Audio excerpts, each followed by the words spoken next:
I don't know how big the file is going to be in the end, but let's see what happens. Okay, why don't we get started then? Hello, everyone. Thank you very much for zooming in. Welcome to the PASHI Earth and Environmental Sciences Seminar. Today's seminar is given by Dr. João Trabucho Alexandre from Utrecht University in the Netherlands. And my name is Dr. Robert Valancourt, and I'm faculty in the Department of Earth Sciences at Millersville University. And so I just want to give you a little bit of background first on our seminar series, and then I'll turn it over to Dr. Them at College of Charleston to introduce our speaker.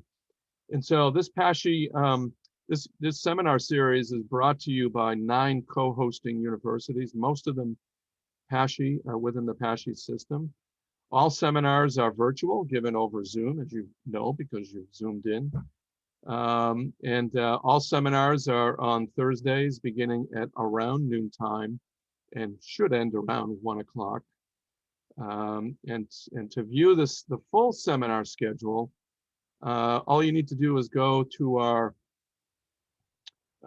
university website. So millersville.edu/earth sciences. And if you can see if you look at my window here, over my right shoulder is the website. If you scroll down in that website, you'll see the full schedule for this semester and the spring semester's seminar. We have a pretty full schedule, so go and have a look at it. So about a week prior to each seminar, I send out virtual posters which announces the upcoming seminar, and we'll have the Zoom ID and passcode there. And you'll also find it on our university website. Now, since there's so many of you and you're here virtually, I think the best way for question and answer is if you would just use the chat function at the bottom of your screen. And if you have any questions, just write them in that chat box. And at the end of the seminar, we'll read the questions to the speaker. Okay, so now I'd like to turn it over to Dr. Them at the College of Charleston. Excellent, thank you. So it is my pleasure to introduce Dr. Trabucho Alexandre to this Zoom audience. Now we have extended this to Europe, which is pretty fun, I think, considering the circumstances. But Dr. Trabucho Alexandre earned his bachelor's degree in geology at the University of Lisbon. And then he moved to Utrecht University in the Netherlands and earned his master's degree and then PhD in geology also, before moving to Durham University in the UK, where he did a postdoctoral fellowship with another colleague of mine. So João and I have known each other now for 6 years, and we met doing fieldwork in Nevada when I was a PhD student. And except for this year, we've pretty much seen each other during the summer times doing fieldwork from Alaska to Nevada and potentially in Europe and many other places around the world in the future as we begin to travel again, hopefully next year.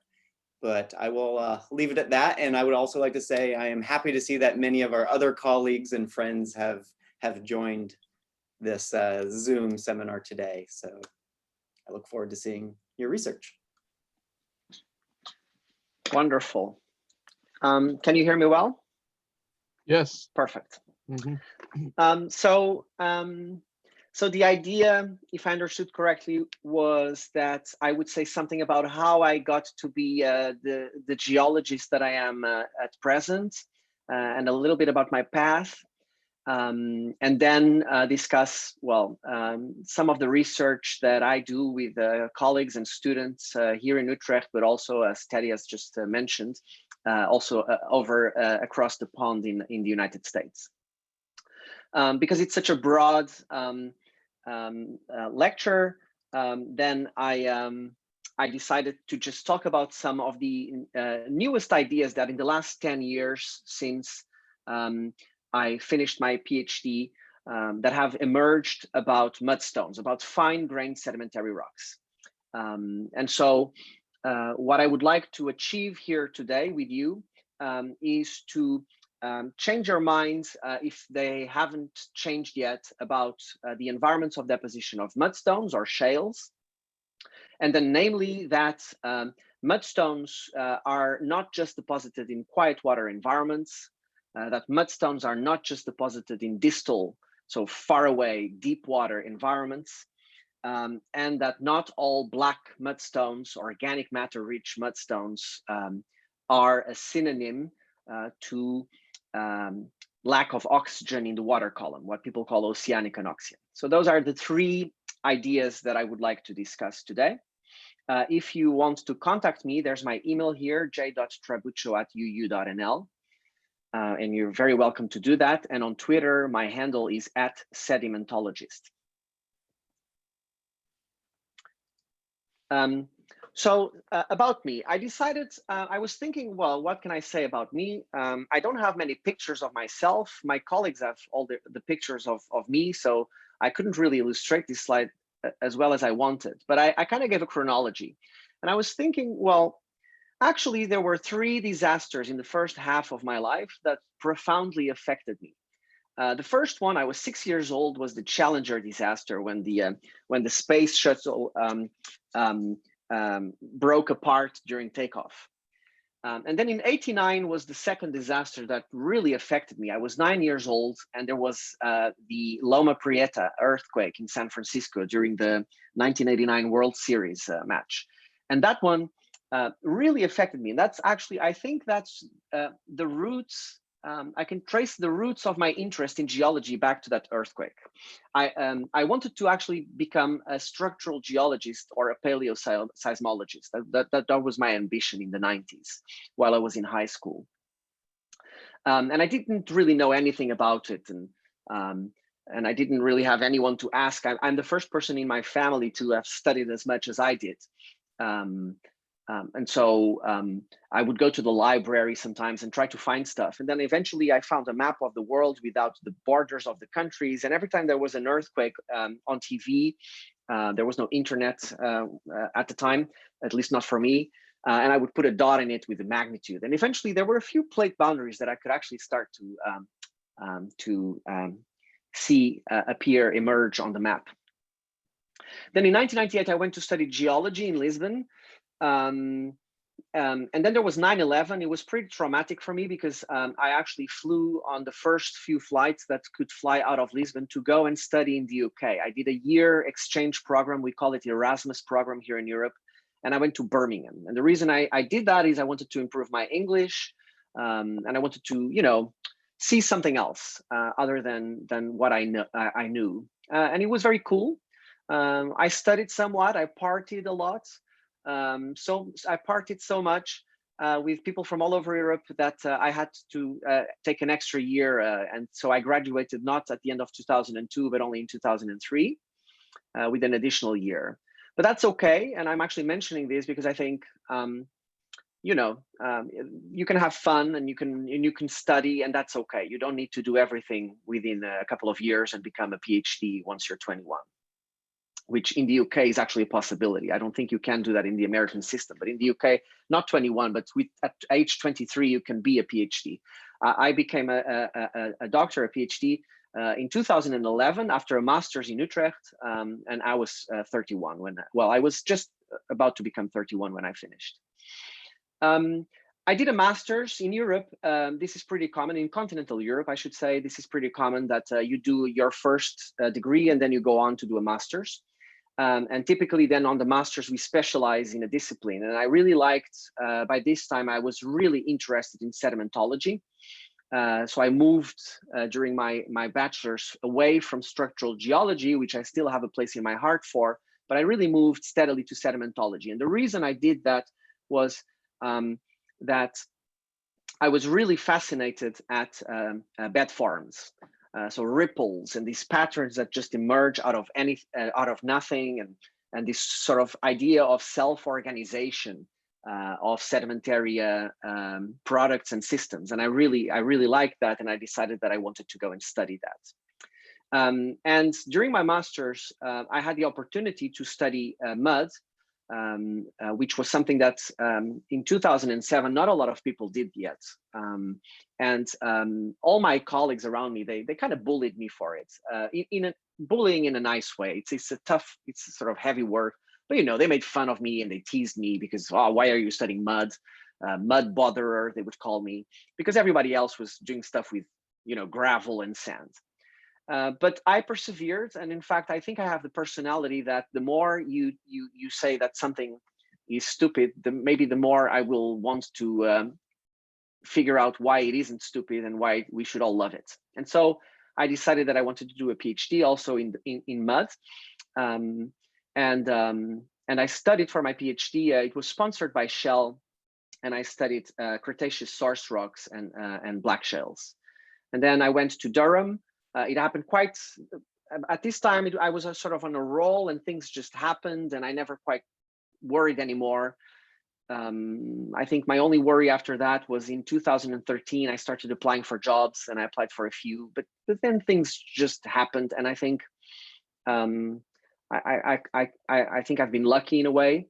But at the same time, I finished my PhD and I started my assistant professorship during one of the biggest crises of the last 100 years, economic crisis. So in a way I was lucky, but I don't know. I guess what I'm trying to say is you don't need to come from a family of people who all have PhDs and who've all studied a lot, and you don't need to do that to become a university professor.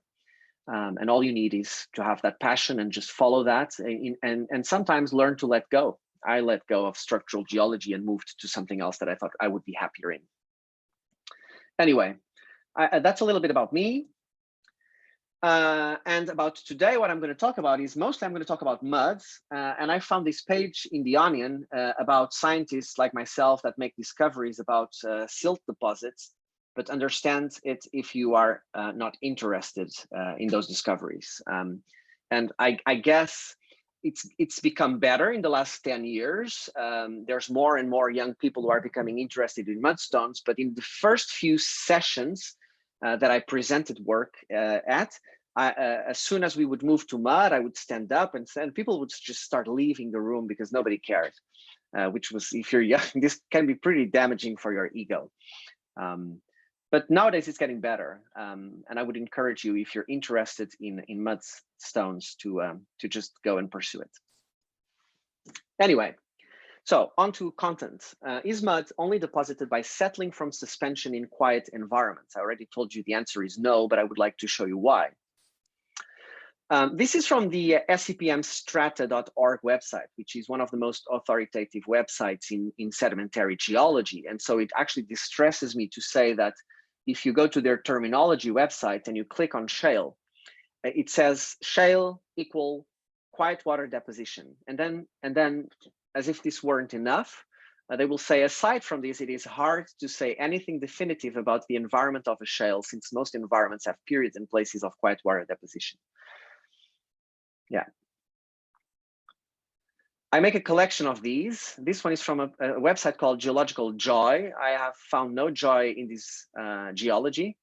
And in this site, they say muddy sediments are much more abundant in the geological record.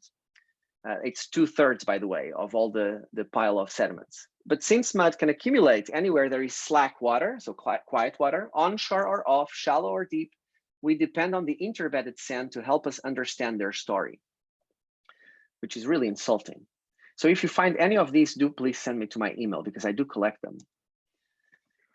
Why is this? Why is there this so ingrained idea? And still in textbooks, you will always read, and people will say mud quiet, mud distal. And I think the reason why is it's just so difficult to study. I remember the first field day that I had looking at mudstones, and I went back to the hotel room and I just felt like going to sleep or crying or doing something like that. And I settled by just going to the bar and have a beer. And I thought, what have I started doing here? Henry Clifton Sorby, a British geologist, he was the father of thin section petrography. He said that in 1908, that there is always some doubt as to the true structure of clays when you don't make them into thin sections. Okay. this is one of my first thin sections of black mudstones that I made. And once I got it, so this is a scan on a flatbed scanner, the ones you use to scan pictures. And I was so disappointed because you can't see anything. And if you put this under the microscope, all you see is black and there is nothing to be seen. You only see a few of those cracks. Those are cracks, these whitish layers, but there's nothing more to see. And then at the time, I decided that perhaps we could polish them thinner. So the reason thin sections are the thickness they are, 30 micrometers, is because we're looking for a certain interference color in the quartz. But I thought, well, there's not much coarse grained quartz in these thin sections, so why do this? And if you make it thinner, then the chance that you will find grains that are not stacked on top of each other. So the reason this is also dark is that you have in the 30 micrometers, there are several grains, and it just makes it tougher for light to pass through these crystals. So this is actually if you polish it to 18 to 20 micrometers. And already you can see here, for example, can you see my mouse if I move my mouse?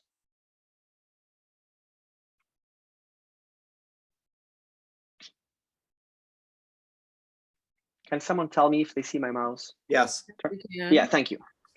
Thank you very much. So here you can already start seeing grains and you see changes in color. So you have here a bedding plane and it's coarser grained and then it finds upward.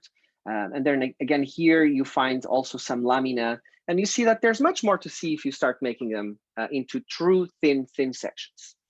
And the other thing in the same page on the same paper by Sorby that he wrote is that the lias near Whitby, which is along the eastern coast of the UK, shows laminar structure due to currents. And this also, I also found this very surprising because this goes against everything we know or were told to know about mud. And that is namely that there are no bed forms possible in mudstones. And this has to do with the fact that a little bit of turbulence will keep mud in suspension. So that's what the diagram on the left tells us. Very well-known diagram called the Hjulström diagram. And the diagram on the right, which is based on experimental work, tells us what types of bed forms we should expect for a certain sediment size with a certain depth of flow, with a certain flow velocity. And the field for bed forms should pinch out in the mud part of the grain size spectrum, because once a flow is capable of actually putting the mud into transport, it's already too fast and it just blows it all into suspension. And there is no more, if there is no bed load, there is no transport along the bed, then you cannot have any bed forms. Jürgen Schieber from Indiana University and John Southard, who's at MIT, they published a few papers at about the same time that I was reading these old literature and getting started on mudstones. And they published experiments on accretion of mudstone beds, so sedimentation of mud, by or from migrating ripples of mud, whereby the mud was flocculated. And you can clearly see the cross-lamination, which is testament to the erosion on the stoss side of the ripple and avalanche deposition on the lee side of the ripple, and like this advancing the ripple, migrating. And if there is net sediment accumulation, then you always leave something behind and you don't erode everything here at the toe of the ripple. Another thing that was being discovered in the early 10s is that by looking at SEM images is that in many shales, and you can see that here, it's annotated here below, but you can see it here very clearly. You can see that many of these grains, they're actually composite grains. They're aggregates. They are not just a single grain, such as here, but they're actually several grains that are being deposited.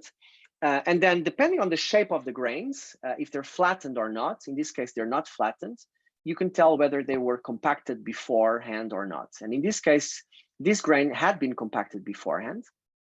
And this is actually just a piece of shale that was eroded from some outcrop in some mountain, and then it was transported downstream until it reached this seafloor and was deposited together with all sorts of other mud. This is the case here that I'm illustrating here on the left. So you have pre-compacted shale lithic grains, and they get deposited with other grains, such as quartz grains and some mud in between. And then by compaction, after compaction, because they were pre-compacted, nothing much happens, but they get all close together with these point and tangential contacts and the matrix in between. And it kind of looks easy to spot this here because it's a drawing, but often, and if you kind of squint and look at this, this would look like layers of mud, 1, 2 layers of mud with some fine silt and layers of coarser silt in between. And only the discordant fabric between the clay matrix and the clay inside the lithic grain would give you some clues as to the true fabric of this rock. The alternative is that it's not pre-compacted and then it's actually full of water, these clasts. Mud clasts, rip-up clasts also called, they typically have 80 to 90% water by volume upon deposition. They can survive transport, surprisingly. But after compaction, the clay reorients and basically it's indistinguishable from a thin sedimentary matrix. And this, of course, is problematic because it means that in this case here on the right of B and D, the end product that we observe in the present does not allow us to reconstruct the past condition. Aggregates of flocks and rip-up clasts are abundant, but I actually think that at least in the Phanerozoic, in the last about 550 million years since life has existed, I think fecal pellets, so the poo of invertebrates, largely, bivalves have, of course, since the Middle Mesozoic been a very, very important contributor for this, have played an important role in deposition of mud, and in fact, in keeping mud in proximal environments, in littoral environments near the coast. These here are mud ripples in a small tidal channel in the Dollard estuary in the northern Netherlands. And you can see here the Stoss side, which is shallower, and the steeper lee side of these ripples. So you can tell that these ripples were migrating from left to right in this picture. And most people, when I show them this picture, they would say, yeah, okay, there's some mud draping on it, but it will be sand inside. And so I showed them this picture afterward. And you can see here that my hands are rubbed, and you can see that it's just pure clay. And you can see the granularity here, hopefully on your screen quality. These are actually sand grains of mud. But these are not rip-up clasts or any other flock types. These are fecal pellets from cockles and mussels that live here in this environment. And the interesting thing is, once I started digging about this, is that these had been described in the German literature in 1929. So Rippeln in Schlick means ripples in mud. And they were also described in the northern Germany in similar types of environments. And the other thing that I figured was that in the 50s, some studies were made about the sorting of these fecal pellets. And the interesting thing is that the fecal pellets, which consist entirely of clay, so the finest grade of sediment, they sort with the coarse sand, so that after compaction, you get layers of coarse sand and clay, so poorly sorted, alternating with better sorted layers or more well sorted layers of fine sand. And you lose, as in the previous example, because the fecal pellets are full of water, you lose the fecal pellet character of this mud upon deposition. So no, so you don't need quiet water to deposit mud. Now on to the second question, are mudstones shallow or deep water rocks?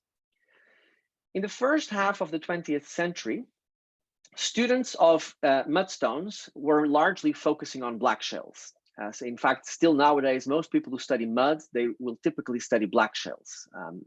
And Pettyjohn, Francis Pettyjohn, one of the greatest sedimentologists of the 20th century, an American working at Johns Hopkins University, I think, he published a book on sedimentary rocks, a textbook for students.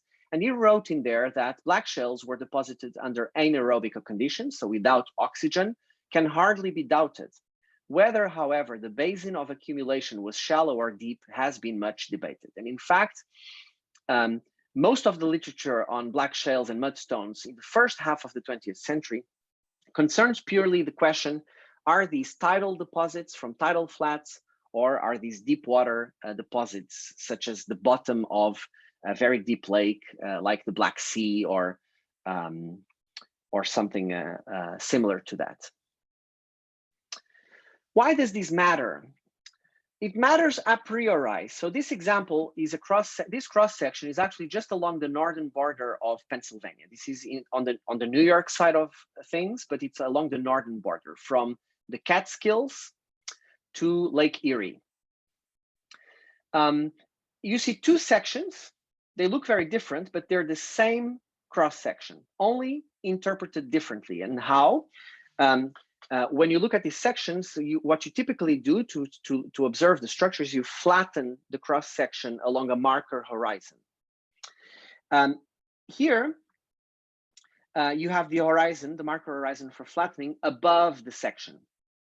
And here you have the horizon. In fact, it's here in the picture. It's this Tully formation. It's a limestone and its lateral equivalents below the section to flatten it. And if you flatten the horizon, if you choose the flattening horizon below the section, you see that the whole thing downlaps towards the west. And the mudstones, which are shown here in dark colors, they then form a sort of, they amalgamate, they form a stack of mudstones in the deeper part of the basin towards the west.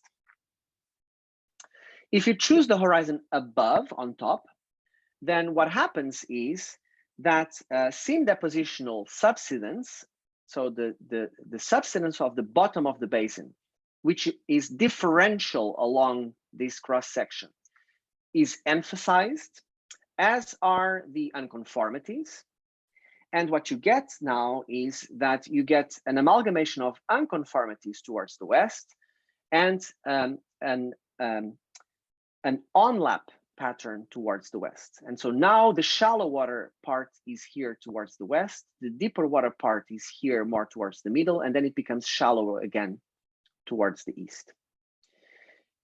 And the only way that you can make this distinction is by studying the shales.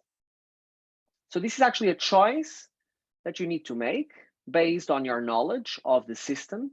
And in this case, this upper choice is traditional because people traditionally think that these mudstones are deep water, anoxic, quiet water environment deposits. And recent data has been showing for all of these different shales, particularly the Geneseo has been studied a lot, as well as the Sonia group. I'm not sure I'm pronouncing any of these correctly, so you will excuse me for that. But has shown that these show evidence for being within wave bays, and then they need to be much shallower than they were before, and then you need a different model. So it does matter whether you think that a shale is shallow or deep water environment. Are they different? Deep water black shales never exceed tens of centimeters in thickness, so a few inches. This is an example from onshore, but I can also show you some examples from offshore from the ocean drilling program. And you can see, so here's the scale. This is about 10 centimeters, each of these shale horizons. And it's very, very, very predictable. If it's deep water, the shales are thin. This is the Bonarelli level, which is the Middle Cretaceous Oceanic Anoxic Event 2 at about 95 million years ago. And here's my student, Roland. And this is about 1.10 meters. And that seems to invalidate what I've just told you. But if you zoom in, here's my hammer, you can see that this is actually, this 1.10 meters of black shale is an alternation of thin black shales alternating with radiolarian sand. So silica-rich biogenic sand. And so these two, also the Bonarelli, represents a set of beds, of thin beds of black shale, which has been deposited in deep water. Conversely, shallow water black shales, they always form very thick successions. So this is the lower Jurassic of the Yorkshire coast. And here's at the top here with one of my students, you see the Kimmeridge clay. And these here, they look like limestones, but they're actually very, very, very, very, very black limestones. So these are also very organic matter rich. And here you have the same Cenomanian Turonian environment, but now in shallow water.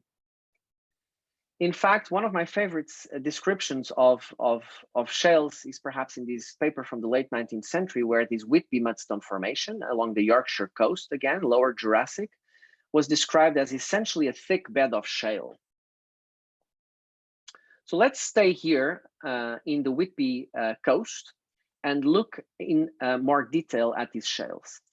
To do that, you need one of two things. You either need to trench very deep to reach the Seine outcrop, which here is actually not that deep as in most places, because the coast is very actively eroding back. Or you need one of these, which is a wave washed, very well washed part of the outcrop. Now, you have two types of shale here. You have this lower shale below this bed. This bed is a bed of red ironstone, oolitic ironstone. And this is very well bedded. And you can see a bunch of silt stones alternating with the darker, finer mudstones, and you can see erosional surfaces in it. And then on this one, you see this sort of stratification in it, but it looks kind of monotonous and boring and dark. I should note that this is a shallowing upward trend, and that this is a flooding surface and a deepening of the basin, and that this goes back into this if you go upward. So you have several of these where the mudstone changes in character as relative sea level changes. If you look in more detail, you see that there's a bunch of more subtle erosional surfaces in here. There's bed forms, and I'm going to zoom in on one of these, and you can actually see that these are symmetrical bed forms with internal lamination. This is all silt. This is all about, the grain size here is about 25 to 40 micrometers modal. You see a bunch of thin beds. You see a bunch of starved ripples, current ripples, larger wave ripples. So this is a very dynamic shale. Also, interestingly, you see these incisions, which are almost vertical, which means that the mud that forms the wall of these vertical incisions needed to be compacted before the erosion. Otherwise, they would have collapsed. And if that's the case, this horizon of erosion here needs to contain quite a lot of time for compaction to have been sufficient and for the material to be sufficiently stiff that it wouldn't just collapse into these, and I'm going to give them a name now, these gutter casts. If you look them on the wave cut platform, so here's in detail, and here's on the wave cut platform, I took these ones from, I couldn't find my own picture, so I took them from a paper. You can actually see that they form these erosional troughs, which are oriented east-west, which is the direction from shallow to deep in the basin. And they're filled with lamina of fine mud and silt. And then they pass upward again into the finer mudstone. So these are all wave-formed features of erosion and deposition. The erosion are the gutter casts and the bedding planes of these thin beds. I wouldn't call these lamina, even though they are thinner than 1 centimeter. I would call them beds because they are genetically formed by erosion. There's a pause, there's a gap in sedimentation represented along the stratification plane. And there's also patterns of wave force deposition, which are these starved ripples and these wave ripples. These are pictures from the upper mudstone. This is from the dark mudstone, where in the field you don't see much. But also here, if you make those unusually thin sections, you can see, for example, here, this is a wave ripple. You have an erosional surface, and you have here a symmetrical ripple. I would actually call this a combined flow ripple, to be honest. I think this is not as symmetrical as I would expect for a wave ripple. You see these little thin beds of silt everywhere. You also see that there is some incision, and there's then fining upward beds above it. And importantly, you see that there's pinching outs also of these silty lamina. And the idea is that these silt lamina, they represent the migration of those ripples that Jürgen Schieber modeled in his flume in Indiana, And then there's the erosion of some of it. And there where the incision was deeper or deep enough, then you preserve some of the silt lamina. So this is a pattern you find everywhere. These thin sections are from the lateral equivalent of these, but these are from England and these are from the Dutch subsurface at 4 kilometers depth.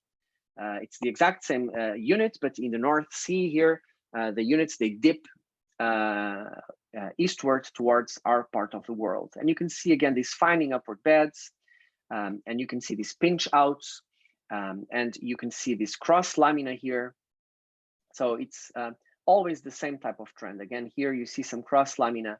And you need to remember that a lot of the lamina that look parallel, such as, for example, these, if you would remove compaction from these rocks, remember they have 80% water upon deposition, they would all look much more inclined than they do.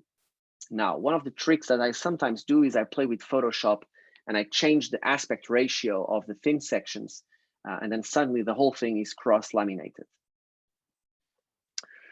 Is this unusual? Is this only something from the past? And the answer is no. And we can go to the Guyana coast of South America. So Paramaribo is the capital of Suriname, and Cayenne is of French Guiana. Here's the mouth of the Amazon River. And the Amazon River puts a gigantic amount of mud. There's 10 to the 8 tons of mud traveling along this coast annually. And this mud travels westward, again, forced by waves along this shallow continental shelf. And what it does is, along this coast, which is fronted by mangrove woods, you have mud banks, which are shown here. And these mud banks, they migrate at a rate of about 2 kilometers per year westward. And as they migrate, you get erosion in these interbank areas and deposition on the front of these mud banks. And you get progradation of the coast, and you get also lateral transport of the mud. This is how it looks like. It's a sort of soupiness sort of texture. It's a sort of a yogurt consistency, this mud. So you can actually walk into the mud bank, even though it does form a structure. So it's a kind of weird thing. And if you look at the internal structure of the mud bank, if you take a core, then you see again this finding upwards, lamina, same type of scale of things that we can find in the Jurassic of the North Sea. So I'm imagining that some of these mud banks and this type of structures and bed forms, as well as smaller bed forms on top of those larger bed forms, that they were migrating on this shallow epeiric sea, forced by waves and the occasional storm, and that this is actually the way this mud was being deposited. So what this means actually is that if you then look at the amount of time that you have available for sedimentation, which in the case of the Yorkshire coast is between 500,000 and 1 million years. And if you look at the time that you need to deposit the mud, and I have here, I used values from several coasts of the present world. The most extreme, the 2 kilo years that you would need to deposit comes from Indonesia. And this value comes from looking at the laminations and making an estimate based on the mudbank coast. But if you do that, no matter what you do, at least 35% of the time is missing. It's recorded in the bedding planes. And this means that the mud record is much more incomplete than people think, particularly people reconstructing climate like to have mud successions because they are apparently complete. I tried to encapsulate this in the abstract of this paper that I published 5 years ago, and I removed a bunch of letters and words to try to be funny. The editor-in-chief of the book was very upset at me, but I forced her to get it published, and I'm really happy about it. It's one of my favorite things that I've ever published, is this abstract. And I'm reminded of a sentence in Derek Ager's book of '93, where he says that we tend to talk about obvious breaks, such as the unconformities in Grand Canyon. But he says there are also gaps on a much smaller scale, which may add up to vastly more unrecorded time. he says every bedding plane is in effect an unconformity. I couldn't agree more. And then, of course, the business here is to study these rocks and then make up our minds on whether the time that is missing matters for us at the scale of the observations we're interested in. It doesn't mean that you cannot use mudstones for anything, but it means that you need to consider the time scale of the processes you want to consider and the time scale of preservation of the mud in the system. Okay, so that was the epeiric part of the story. And I guess the conclusion is epeiric environments are dominated by storm deposits. Now I would like to look at whether deep water black shales form evidence for oceanic anoxia. I see it's 6:45, Bob. How much longer do I have?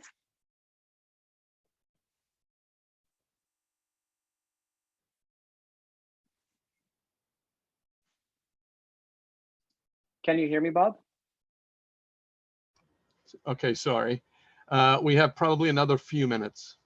Okay, I'm going to jump right ahead. So I'm going to skip a few slides then, and I'm going to jump to show you the data rather than give you a big introduction. So bear with me as I jump some of those slides. This was an introduction that I was planning on showing you about deep water black shales. But I guess the most important thing that I want to show you is this. So there's two models for deep water black shale. There's a model that states that you have an oxygen minimum layer at mid-water depths. And there's a model that states that the whole ocean would have become anoxic during oceanic anoxic events in Earth's past.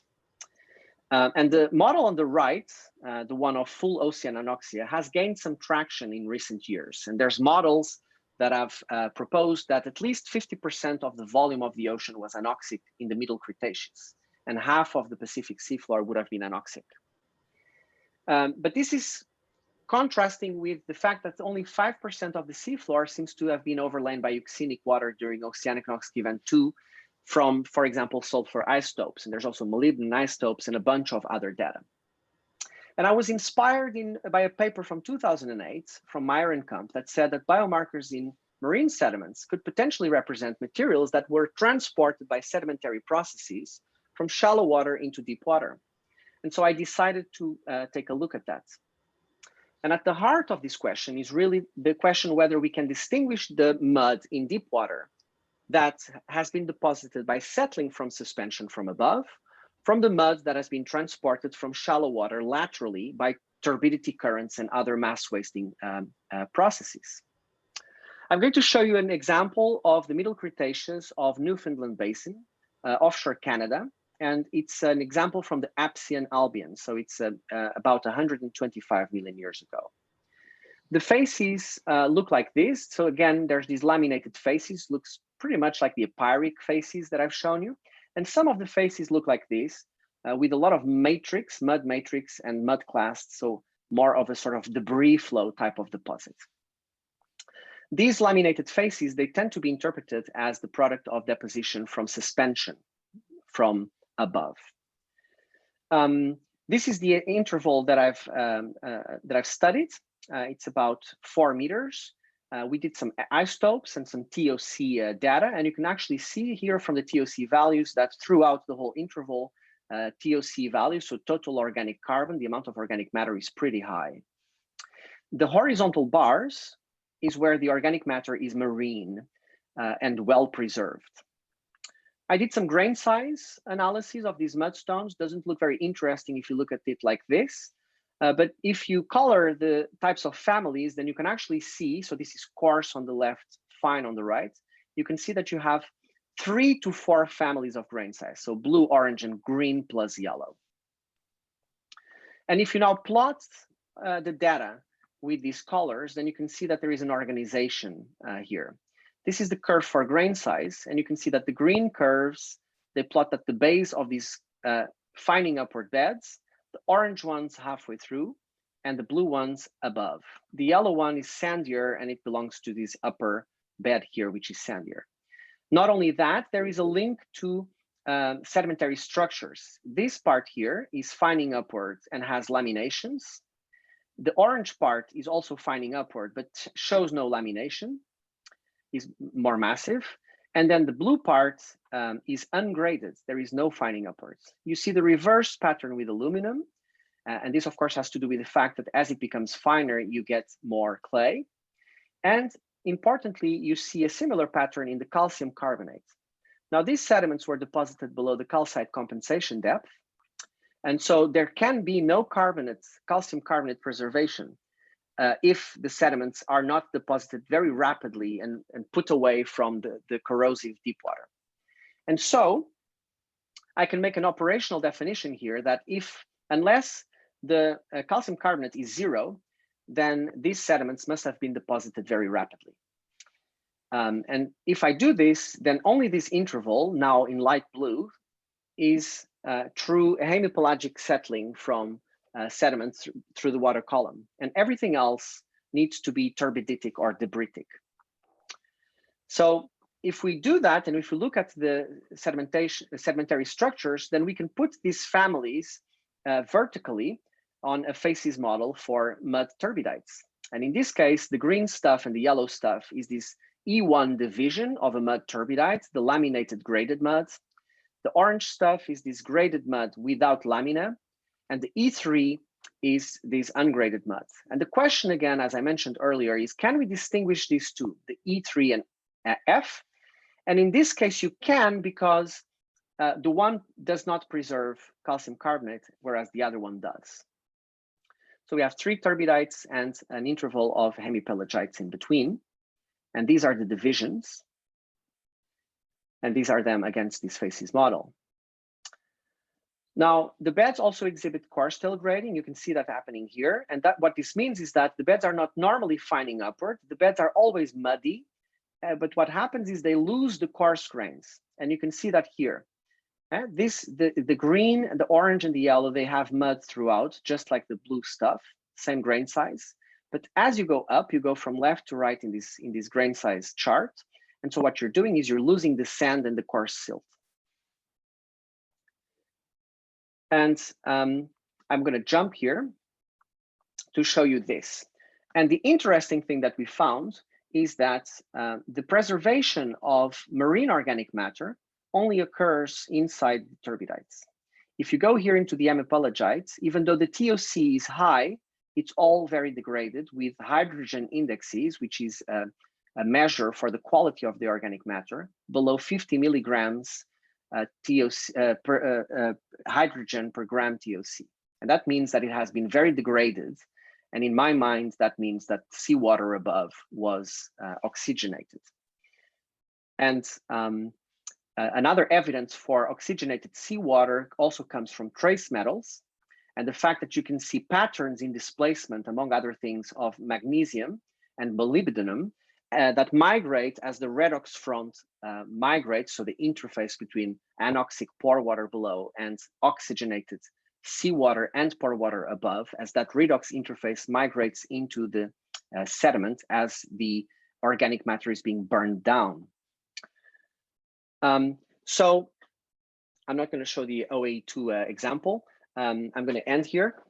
So what this says to me is that the seafloor was not anoxic, at least not all the time, during deposition of these deep water black shales. And it says also to me that these deep water black shales were mostly deposited by turbidity currents. So I'm going to use this arrow to jump to my conclusions. Shallow water black shales typically form thick successions of thin-bedded storm wave influenced mudstones, whereas deep water black shales are typically thin, dark, organic matter rich turbidites that are deposited very rapidly. So each of these turbidites is deposited within a few hours, and then the top tail, that E3 division, typically takes about 2 to 3 weeks until it all settles to the seafloor. So also there, a lot of missing time in between the turbidites. The deep ocean in the Cretaceous was oxygenated, or perhaps even driven to transient anoxia by the turbidity currents as they bring shallower, more oxygen poor water from the oxygenum layer into the deep water part of the basin. And so I think that these black turbidites in deep water, they tell us something about the conditions on the continental margins, again, so shallow water signals. So in a way, I think what I'm saying here is that black shales, they are present in shallow and deep water, but they are more naturally a shallow water product. And when we find them in deep water, they are shallow water black muds that have been reworked into the deep water. And that's my those are my conclusions. Okay, thank you very much, João. That was Thank you. interesting talk. It gave us a lot to think about. I think we have time for one question.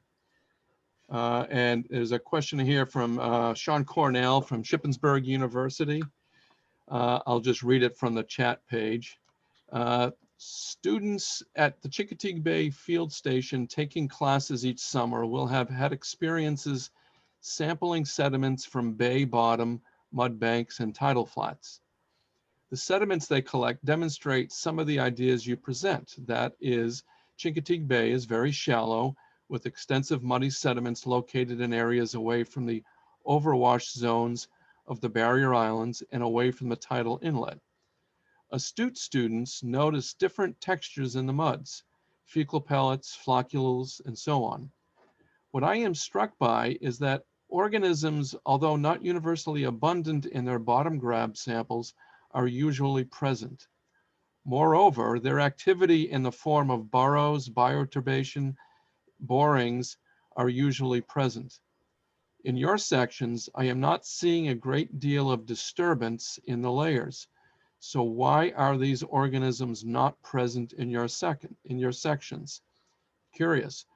What does the absence of shells, bioturbations, and so on indicate about the conditions of the environment in your shallow water examples from the rock record? Very good question. I think that there are some shells, but they tend to be mortality events. I think the reason why you don't have can be several fold depending on where you are in the section. Some of it was definitely anoxic. I think these epeiric seas, they were very shallow and they were very disconnected from the open ocean.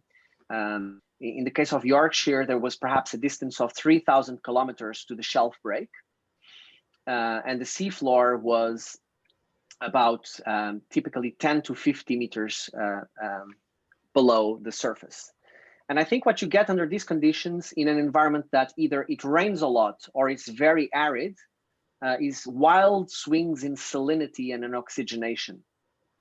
So I think that both salinity and oxygenation varied to a point that the environment was rather hostile for organisms, but not all the time, and not necessarily needing the fact that the environment was quiet. So I think you have a very dynamic environment, both physically and geochemically, varying with the seasons, both of them, with storminess that mixes the water column and then stratification leading to changes in salinity and oxygenation. Okay. Sean, if you wanted to ask an additional question, you're welcome to do that as well, to follow up on it. Well, thank you again. Wonderful talk, João. I Thank you. appreciate it very, very much. I guess, you know, I'm sort of struck, you use the example of the middle Devonian, you know, strata, of course, here in Pennsylvania, the Marcellus shale is a big deal because of its hydrocarbon potential and the fact that we're fracking these rocks. But again, as you bring up, many people have interpreted these to be fairly deep water, you know, foreland basin. You talked about your structural geology interests earlier on. I'm just sort of struck by, again, you know, the absence issue, you know, again and again of the bioturbators, of the fossils, you know, in those units. And so you bring up a really important point, I think, and so you talk about the salinity variation being hostile. That doesn't seem to be an issue in the coastal bays for us, because we do have that that variability. Oxygen certainly could be, a potential. I wonder about other forms of toxicity, or maybe even the fact that we may have harmful algal blooms, or other kind of nutritive kinds of things. And that kind of goes back to research done by Tom Algeo and Jürgen Schieber and others, looking at the role of the evolution of forests for the first time, for instance, in the Devonian, with a large amount of nutrient load being delivered to the epeiric seas. What are your thoughts on those ideas? I think so. I think the evolution of plants in the Devonian played a very important role, not just in perhaps even in the extinctions of the Kellwasser events, but also in a fundamental change in the way that mud is delivered to the systems. I think there were two biological innovations that truly changed the way mud is present in the environments.